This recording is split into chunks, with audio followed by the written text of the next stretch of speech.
Part 1. First Contact. The vast emptiness of space stretched before Navigator Rena Voss as she guided the stellar Concordat vessel Luminarch through the outer reaches of the Vega sector. Her iridescent scales shimmed under the soft blue glow of the ship's instruments, reflecting her growing unease. This was supposed to be another routine patrol, mapping the boundaries of known space for the Concordat's endless expansion. The ship's quantum sensors hummed quietly, scanning the void for any signs of activity.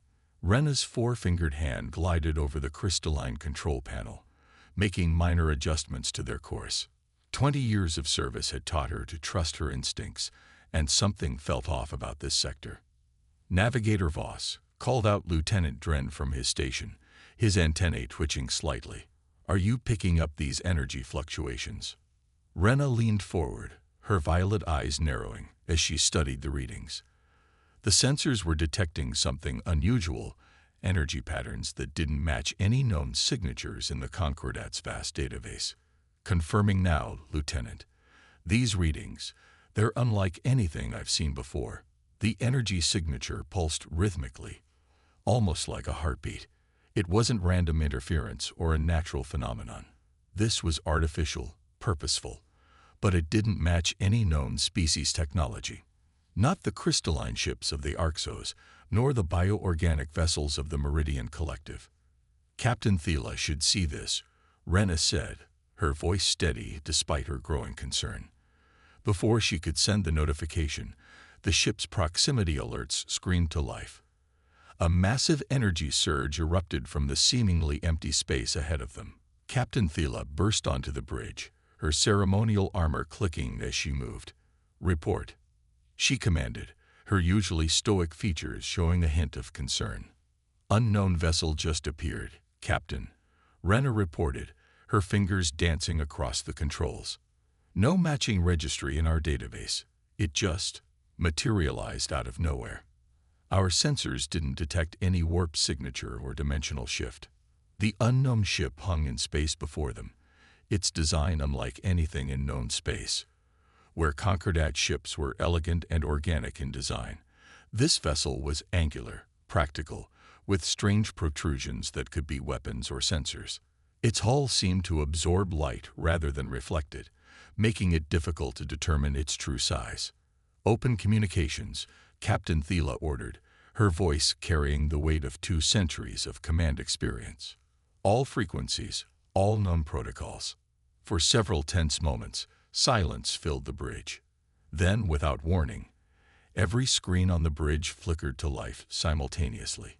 A message appeared, written in an ancient script that sent chills down Rena's spine. She recognized it from her historical studies. It was human. Humans were supposed to be extinct, wiped out centuries ago in the Great Purge when they refused to join the Concordat. Yet here was their language, their technology, appearing before them as if they had never left. The message translated itself into modern Concordat script. "You have entered restricted space. Your presence has been noted. Leave immediately or face consequences." Captain Thela's expression hardened. "Navigator Voss, analysis of their defensive capabilities." Rena's hands trembled slightly as she ran the scans. "Captain, I can't get any clear readings. Their hull seems to be absorbing our scanning beams. But there's something else." She paused, double-checking her readings. "The energy output from their ship, it's barely registering, yet they're clearly powered. It's as if they're hiding their true capabilities."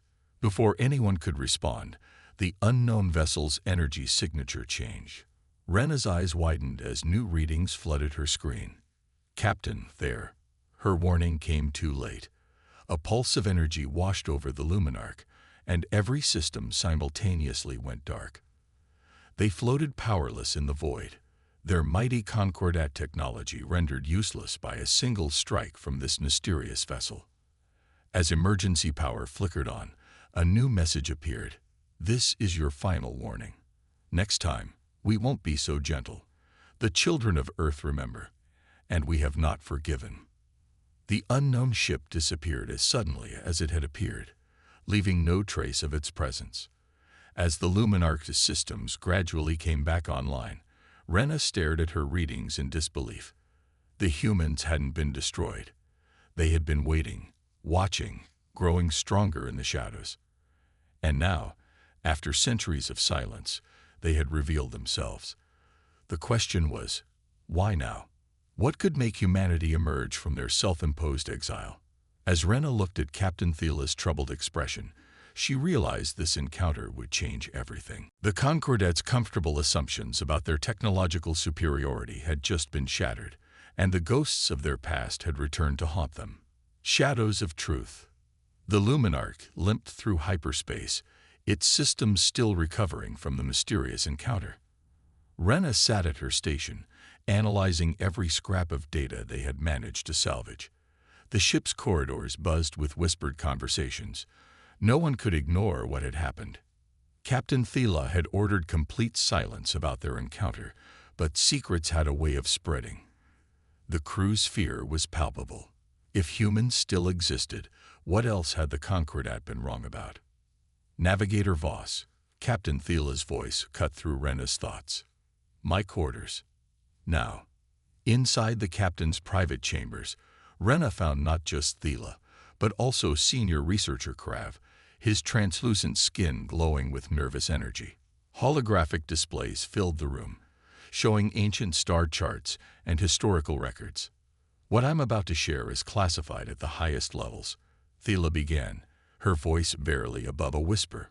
Researcher Krav has been studying anomalies in our historical archives. Recent discoveries suggest our understanding of the Great Purge might be incomplete. Krav stepped forward, manipulating the holographic display. 6 months ago, we discovered these, he said, revealing images of ruins on distant worlds. They were carefully hidden, shielded from our scans. The technology is centuries ahead of what humans supposedly possessed during the Purge. The images showed massive underground complexes, advanced research facilities, and what appeared to be shipyards, all abandoned but perfectly preserved. These weren't desperate survivors, Krav continued. This was a planned exodus. The humans didn't just survive the Purge. They orchestrated their own disappearance. Rena's mind raced. But why? Why let the galaxy believe they were extinct? Because, Thiela said grimly, they were preparing for something. Look at this. She activated another hologram, showing a star chart with dozens of marked locations. Every one of these points represents a hidden human facility we've discovered. They form a pattern, a defensive line against something coming from the galactic core. The implications hit Rena like a physical blow. They knew something was coming, something worse than the Concordat. Correct, Krav nodded. And based on the age of these facilities, they've known for centuries. While we celebrated our supposed victory, they were building, preparing. The question is, preparing for what? A sudden alert interrupted their discussion. Rena's communicator buzzed with urgent priority. Captain, she said, reading the message, long-range sensors have detected multiple anomalies, similar energy signatures to the ship we encountered, but bigger, much bigger. Thiela's expression darkened. Where? Everywhere, Captain. They're appearing across the entire sector. Hundreds of ships, all displaying the same technology that disabled us. The captain moved to her viewport, staring out at the stars. They're not hiding anymore. This is a show of force. As if in response to her words, every communication device in the room activated simultaneously. A message appeared, written in both human and Concordat script. To all Concordat vessels, your presence is required at the following coordinates. This is not a request. The time for hiding is over. The enemy approaches. Attached to the message was something that made Rena's blood run cold, detailed sensor readings from the galactic core. Something massive was moving in the darkness between the stars, something that defied their understanding of physics itself. They need us, Rena realized. Whatever's coming, it's big enough that even the humans can't face it alone. Thiela was quiet for a long moment, her features set in grim determination. Plot a course to those coordinates, Navigator. It seems we're about to learn why humanity chose to disappear, and what they've been fighting all these years. As the Luminarch changed course, Rena couldn't shake the feeling that they were heading towards something that would reshape their understanding of the galaxy. The humans hadn't been hiding in fear. They had been standing guard. And now, whatever they had been watching for was finally making its move. The ship's sensors continued to detect more human vessels emerging from their hidden positions. Each one was more advanced than anything the Concordat had ever developed. They had been out there all along, evolving, advancing, preparing for this moment. The question was, would it be enough? And more importantly, could the Concordat set aside centuries of prejudice and propaganda to fight alongside the very species they had once tried to destroy? As they traveled toward the designated coordinates, Rena studied the sensor readings from the galactic core again. The patterns were unlike anything she had ever seen. Not energy readings, not matter, but something in between. Whatever humanity had been preparing for, it wasn't just another enemy fleet. It was something far worse. The Hidden Fleet. The coordinates led the Luminarch to an unremarkable binary star system, seemingly devoid of life. But as they approached, reality itself seemed to ripple. Massive ships emerged from what appeared to be tiers in space, human vessels that dwarfed even the largest Concordat warships. By the first light, Lieutenant Dren whispered, his antennae quivering. The bridge crew stared in awe as more ships appeared. Not dozens, but thousands, a fleet that had been invisible to the galaxy for centuries. A new vessel approached the Luminarch, its design markedly different from the others. Incoming transmission, Rena announced, her fingers steady despite her racing heart. They're requesting direct communication. Captain Phila straightened her posture. Accept. The holographic display activated, revealing a human woman with silver-streaked hair and eyes that seemed to hold centuries of knowledge. I am Admiral Rylan of the Terran Defense Force, she said, her voice carrying authority that even Thila seemed to respect. Welcome to Haven. Haven. Thila questioned. Our primary staging ground, Rylan explained. One of many installations we've maintained since our departure from known space. But pleasantries must wait. You've seen the readings from the core. Thila nodded, though we don't understand what we're looking at. We call them the Void Singers, Rylan said, her expression grim. They exist partially outside our reality, which is why conventional sensors struggle to detect them. We discovered them during our early expansion, centuries ago. They were dormant then, not anymore. Holographic displays filled the bridge, showing massive entities moving through the darkness between stars. They defied description, shifting masses of matter and energy that seemed to bend the laws of physics around them. When we realized what was awakening, we knew the Concordat wasn't ready, Rylan continued. Your civilization was too focused on expansion, on control. You wouldn't have believed us, and you didn't have the technology to fight them. So we disappeared, using our exile to prepare for this moment. Rena studied the tactical displays with growing horror. The Void Singers were approaching populated systems, their very presence distorting space-time. How do we fight something like this? With this, Rylan said, and new schematics appeared. Technology we've developed specifically to combat them. Phase-shifted weapons, reality anchors, dimensional stabilizers. We've had centuries to prepare. But even then, she paused. Even then, we're not certain it will be enough. Captain Thila's expression was unreadable. Why show yourselves now? Why not continue hiding? Because they've changed their pattern, Rylan answered. They're moving faster, with purpose. Our projections show they'll reach major Concordat worlds within months. We can't stop them alone, and you can't fight them without our technology. We need each other. As if to emphasize her point, alarms suddenly blared across both ships. Multiple dimensional ruptures detected. Rena called out. Something's coming through. The space before them twisted, reality burning away like paper in a flame. Through the tear came something massive. A Void Singer scout. Its form shifted constantly, defying their minds' attempts to comprehend it. Defensive positions. Both Rylan and Thela shouted simultaneously. The human ships moved with impossible precision, their weapons firing streams of energy that seemed to anchor reality itself around the creature. The Void Singer retaliated, its attack bending space around the fleet. "Shields failing," Dren reported. "Our technology isn't designed for this." Transmitting emergency protocols. Rylan's voice cut through the chaos. "Engineer Krav, implement them immediately." Everyone else braced for phase shift. The Luminarch's systems surged with new energy as human technology merged with Concordat engineering. Reality stabilized around them, and for the first time, they could properly see what they were fighting. The Void Singer was beautiful in its horror, a living contradiction that hurt to look at directly. But now, with human technology bolstering their systems, they could fight back. "All ships, concentrate fire," Rylan commanded.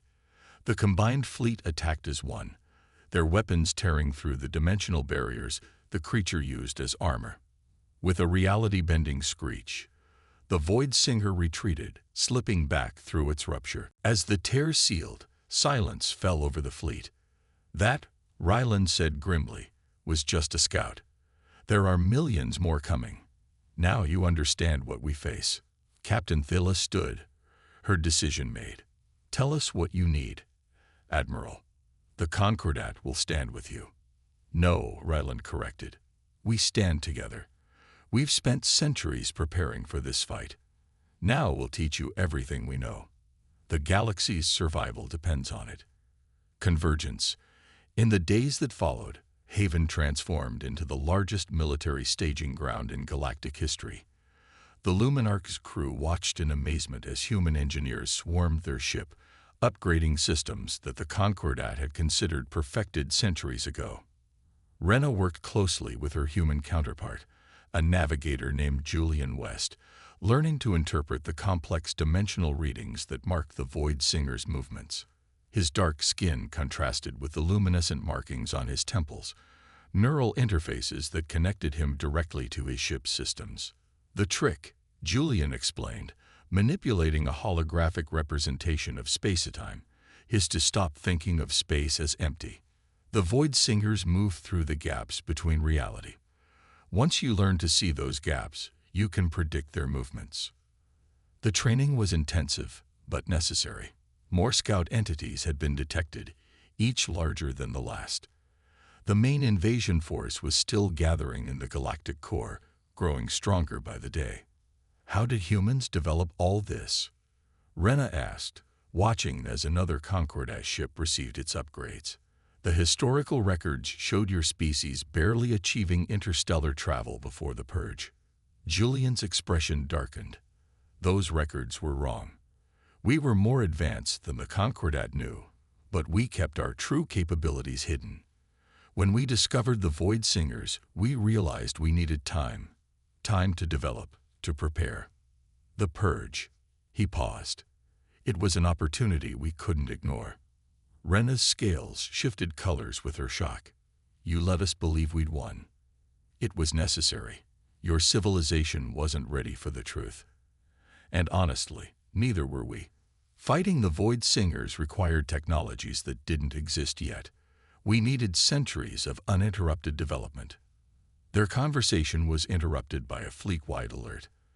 Admiral Ryland's voice echoed through every ship. "Multiple dimensional breaches detected. This isn't a scout force.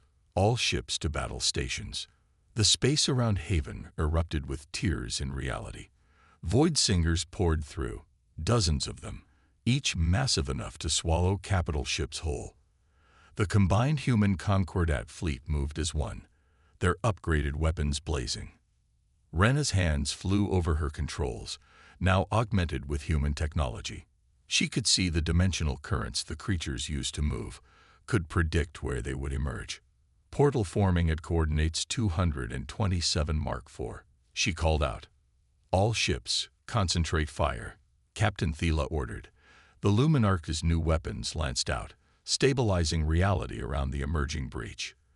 The Void Singer that tried to emerge found itself trapped between dimensions, vulnerable to their attacks.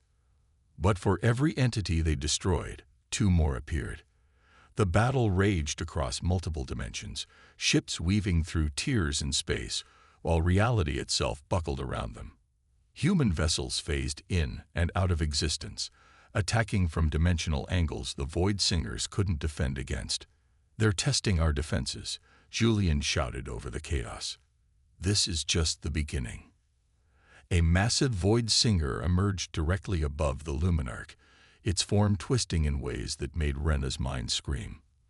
But before it could attack, a human dreadnought appeared from nowhere, its weapons tearing the creature apart with concentrated bursts of dimensional energy. "All ships, fall back to secondary positions," Admiral Ryland commanded. "They're attempting to flank us through subspace." The battle continued for hours, neither side gaining a clear advantage. When the Void Singers finally retreated, Haven's space was littered with dimensional debris, the remnants of entities that had never fully emerged into our reality. In the aftermath, Rena stared at the casualty reports with a heavy heart. They had won this battle, but the cost had been high. Several Concordat ships and at least 3 human vessels had been lost. "We held," Julian said quietly, joining her at her station. "That's what matters. And now we know their tactics, their capabilities. We can adapt." "Will it be enough?" Rena asked, watching as repair crews began their work. "The main invasion force is still coming," he finished. "But now we face it together. Human ingenuity, Concordat determination. We've spent centuries preparing for this fight. We won't lose." As if to emphasize his point, a new fleet of human ships emerged from dimensional storage, vessels they had held in reserve, each more advanced than the last. The message was clear. Humanity had not shown all its cards yet. The war for reality itself had begun, and the galaxy's greatest rivals had become its only hope for survival. Breaking dawn. The galactic core blazed with unnatural light, as reality itself fractured under the Void Singer's advance. The combined human Concordat fleet held position at the edge of the dimensional storm, their sensors tracking the massive invasion force gathering within. Admiral Rylan and Captain Thela stood on Haven's primary command center, surrounded by holographic displays showing the approaching catastrophe. Rena and Julian worked at their stations, coordinating the fleet's defensive positions. "The dimensional barriers are weakening faster than predicted," Julian reported, his neural interfaces glowing intensely. "They're not just breaking through. They're changing the fundamental laws of physics around them." "Show me," Ryland commanded. The central hologram expanded, revealing the true scope of their enemy. Millions of Void Singers, their forms shifting between dimensions, had gathered into a singular mass that defied comprehension. At its center, something even larger pulsed with world-ending power. "That's their leader," Rena said, her scales pale with fear. It's rewriting reality around itself." "Implementation of Project Phoenix is our only option," Rylan announced, her voice carrying the weight of centuries of preparation. "All ships prepare for dimensional shift sequence." Captain Thela turned sharply. "Project Phoenix. Our final contingency," Julian explained, his hands dancing over the controls. "We're not just going to fight them. We're going to change the rules of the game itself." Throughout the fleet, hidden systems activated. The human ships began to pulse with energy that made the Void Singers recoil. Every vessel, both human and Concordat, was connected through a network of quantum entanglement, their combined power feeding into something unprecedented. "For centuries," Rylan explained, "we've been building a dimensional lattice around the galaxy. Each hidden outpost, each secret facility. They were never just hiding places. They were nodes in a vast network designed to do one thing: redefine the fundamental constants of our region of space." Realization dawned on Thela's face. "You're going to change reality itself." "We're going to stabilize it," Julian corrected. "The Void Singers exist by exploiting the flexibility of our universe's laws. We're going to remove that flexibility, lock everything down, make our reality absolute. The Void Singers sensed the threat. Their invasion force surged forward, reality burning around them as they attacked. But the combined fleet held firm, their weapons carving paths through the dimensional chaos. Lattice activation in 3 minutes, Rena called out, her station now linked directly to the human network. All ships maintained defensive positions. The battle that followed defied description. Void Singers tore through space and time, trying to stop what humanity had spent centuries building. Ships exploded in multiple dimensions simultaneously, their crews fighting to the last second to protect the activation sequence. 1 minute, Julian shouted over the chaos. The lattice is responding. Reality anchors are holding. In the command center, Admiral Ryland closed her eyes, activating neural links to every ship in the fleet. For 300 years, we prepared for this moment. We hid, we built, we evolved. Not out of fear, but out of determination. The galaxy called us extinct, but we were never gone. We were becoming what we needed to be. The dimensional lattice activated. Reality shifted. The laws of physics suddenly became absolute, unchangeable. The Void Singers' power over dimensional barriers vanished. Their forms, once fluid and incomprehensible, became fixed. Vulnerable. All ships, open fire. Thela and Ryland commanded in unison. The combined fleet attacked with everything they had. Without their ability to shift between dimensions, the Void Singers were trapped in normal space. Their massive forms, now fully visible, began to break apart under the onslaught. Their leader, the enormous entity at the center of their force, screamed across all frequencies as it tried desperately to restore its power over reality. But the dimensional lattice held firm, humanity's greatest achievement protecting the galaxy they had once fled. Hours later, as the last Void Singer fell, silence descended over the fleet. The galactic core, now cleared of dimensional anomalies, shone with natural light once more. In Haven's command center, Rena looked at Julian with new understanding. This was your plan all along. Everything. The purge, the hiding, the technological development. It was all for this moment. Humanity's greatest strength, he replied with a tired smile, has always been our ability to plan ahead, to sacrifice the present for the future. We knew we couldn't beat them with conventional weapons or tactics, so we changed the battlefield itself. Admiral Ryland turned to Captain Thela. The galaxy is safe, but changed forever. The dimensional lattice will need to be maintained, protected. We can't do it alone. Thela nodded slowly. The Concordat will stand with you, not as rulers or subjects, but as equals. It's time for a new chapter in galactic history. As the fleet began its journey home, Rena watched the stars. Constant, unchanging, and for the first time in centuries, truly safe. Humanity had not just survived. They had evolved into exactly what the galaxy needed them to be, guardians of reality itself. The war was over. The real work of building a new future, together, was about to begin.